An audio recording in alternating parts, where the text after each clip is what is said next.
Okay. Are we ready? We're ready. All right, so first of all, this is not a cooking channel.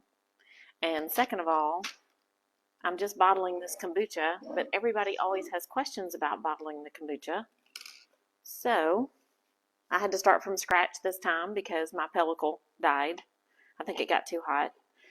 All right, so this is decaf black tea and a bottle of GT's raw, all natural. I think I used Gingerade. Did I use the Gingerade? Oh gosh, I don't remember what flavor I use now. And then, so I put this aside on February the 13th. On February the 13th, I put this aside and I used a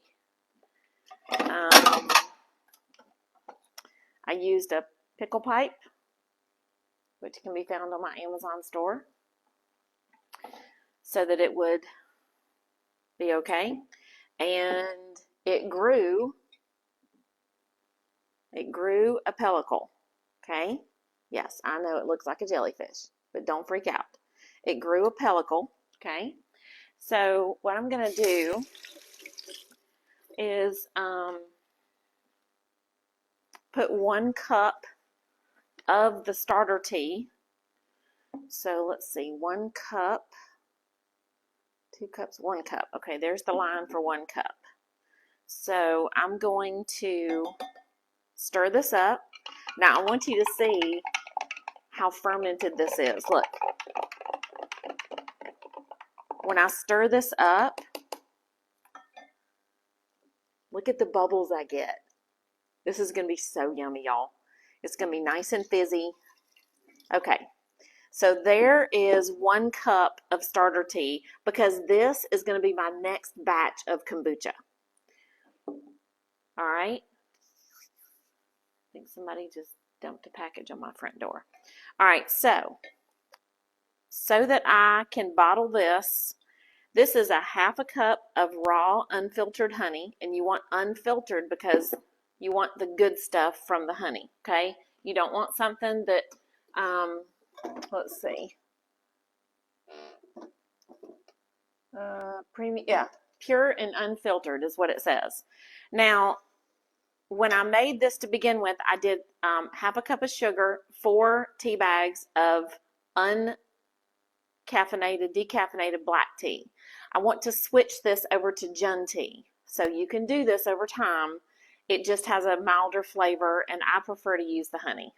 So, hey, Teresa. So I'm going to pour a little bit of the tea. Now, it's cooled. It's not cold, but it's cooled.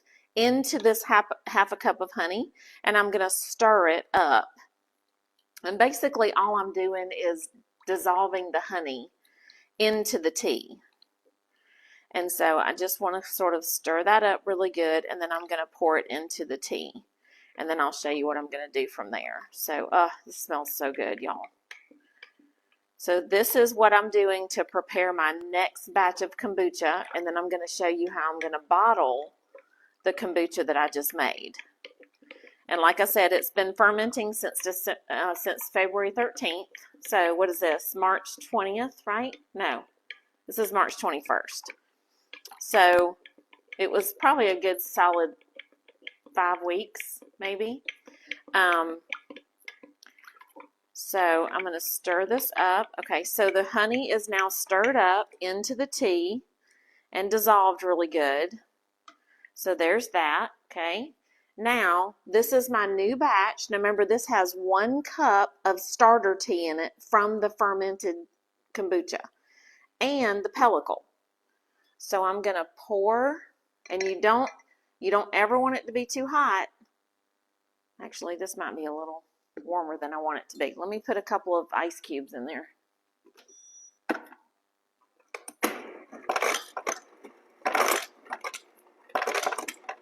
Because if it's too hot, you're going to kill the good bacteria, which is the reason why we drink kombucha to begin with. Oh, Dolly just came over here to get a piece of ice. She loves her some ice. The only thing is she eats it for about 2 minutes, And then she leaves it in the middle of the floor, and then you get a wet spot on the floor because she don't finish it. All right, so while this, I'm going to put that to the side. While that ice is melting, I'm going to go ahead and start. So this is my cute little thing. Now what I'm going to do first, I like blueberry flavor, and you get the antioxidants. So I'm actually going to put a bunch of blueberries in the bottom of each jar. And this is the messy part, y'all. So some people like to puree their blueberries, and that is totally fine. You can. I know my friend Mary Malone, she likes to puree her fruit and put it in the bottom, but I just leave mine whole. I don't have a good reason why, I just do. Probably because it's just the pureeing. Well, I was going to say the pureeing is messy, but this is messy too. And you want to make sure, especially if you've got cheap countertops like I do, you want to make sure and clean up these countertops real quick because the blueberry will stain your countertops. We're going to be renovating our kitchen when our other house sells. So y'all can be praying about that. It's already kind of sold, sort of, but the person buying it has to sell their house first. So if you'd like to help me share that, that would be super awesome. And we can get their house sold for them. And then, so there you go. All right, so some people like to sweeten their kombucha. And if I start to drink this and I feel like it needs some sweetener, all I'm going to do is squirt a little bit of vanilla stevia in there. And then call it good that way. So don't feel like you've got to do all the things, because you don't.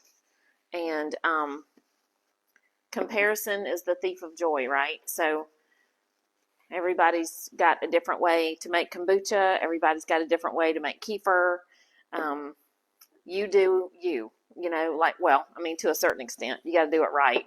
You can't do it so that it's not kombucha, All right, so I'm going to stir up this one more time because it's got, how apple cider vinegar has the mother in the bottom of it. So this has the good stuff. Y'all, it's just so cool to watch this. Now you got to be really careful pouring this because right now it's kind of heavy. And you want to be real careful because it is going to bubble. So I'm going to, but you really, if you want this to get even more fizzy, you really want to go to the top. Oh, I might only need 3 bottles, y'all. Headgum. Yeah, I'm only going to need 3 bottles. Now I got to somehow get these blueberries out of that 4th bottle. Oh dear. So you want to go right up to this little lip right here. So let me show you. You want to fill, if you can, fill it up right up to that little where the ridge is, because it's going to only leave that much air at the top, and then that gives you your fizz, because the bubbles that are going to come up, they got to go somewhere, and if they've got a lot of air at the top, they're going to stay up in the top of the bottle. But if they don't have a lot of air at the top, then they're going to go back down into the kombucha. Yeah, this is going to be perfect. Okay, so 3 bottles. Man, I should have measured this. Somebody remind me next time to don't do the 4th bottle. All right, so it looks like, that one's a little bit full. It looks like, y'all, we are perfection here. Okay, there we go. All right, now I'm going to get a fresh paper towel because you really want to cut down on cross-contamination. And I'm going to seal the top of these. Now these bottles, I want you to order these from Amazon. Do not get bottles like this from like the dollar store or something like that, because these things build up a lot of pressure when they're fermenting. So this is now going to go into the 2nd ferment. And the 2nd ferment is going to make it fizzy. So I only leave these, so these are going to sit now for one day. Tomorrow I'm going to test these. I'll just pop one open, and you want to put a Ziploc bag over top of it when you pop it so that you don't end up with blueberry all over the ceiling. Just saying. So anyway, and now I'm going to have to try to get these blueberries out of here. So I guess I'll do that later. Oh, there they go. Okay, we're good. Crisis averted. So I'll just turn this bottle upside down and try to get it to dry. But now you have seen the process of bottling the Jun tea. I got a little piece of blueberry under my fingernail, y'all. I mean, yes, it is Jun tea. Okay, so now this other tea, we'll put these over here. This other tea is ready to go. So remember, this is my pellicle and 1 cup of the fermented starter tea. And now this is half a cup of honey and 4 tea bags steeped of the green tea. And so you want to go ahead and fill it up kind of to the top. So I'm going to put some more filtered water from the fridge in here. And then, oh, I forgot my pickle pipe. Okay, that's good. All right, so now this, the pellicle is, where is it? Oh, here it comes. It's rising to the top. And I want it to be flat. So we want to let that, yeah, I'm going to flip it over. So there we go. Okay, now it's on the top and it's nice and flat. And the little bits are down the bottom. Okay, now let me grab a pickle pipe and a lid that is, there's this, and then there's this. So now this will allow it to breathe without it exploding everywhere. And there you go. Okay, now this is going to sit. I usually let mine sit anywhere between 8 and 12 days. So I'm just going to put it over here in the laundry room. You want to keep it 6 feet away from any of your other ferments. So if you're fermenting cabbage and you're going to make sauerkraut, if you're fermenting veggies and you're going to just make fermented veggies, if you're fermenting kefir like I'm doing, fermenting, here's my kefir, hang on, let me show you. My kefir needs to be strained. Oh yeah, it's way, oops, I might have let this go an extra day. So this went a little bit too long, but here's my kefir. So I actually need to go ahead and strain that. But this is ready to go. So you want to keep those about 6 feet apart because you don't want to cross-contaminate the bacteria. And that will eventually encourage mold growth and things like that. So I'm going to put this in the laundry room and just put it right here on the counter off to the side so it doesn't get bumped. And I'm actually going to put a little note in my phone when to check it. And then these are just going to go off to the side, and I'm going to keep them in sight because I don't want it to be out of sight, out of mind, and then all of a sudden these explode in my cabinet and I have sticky blueberry kombucha everywhere. So once these are fermented, the double ferment is going to happen in the next 24 hours, and then I can put those in the refrigerator and they're ready to drink. So I would recommend drinking maybe just half a day, off into little pieces, because you want to make sure that you're not consuming tons and tons of, it is carbs, but it's healthy. So you don't want to eat it with like a steak, but you would definitely want to eat it with maybe lots and lots of protein so that it doesn't just shock your system and your blood glucose goes crazy.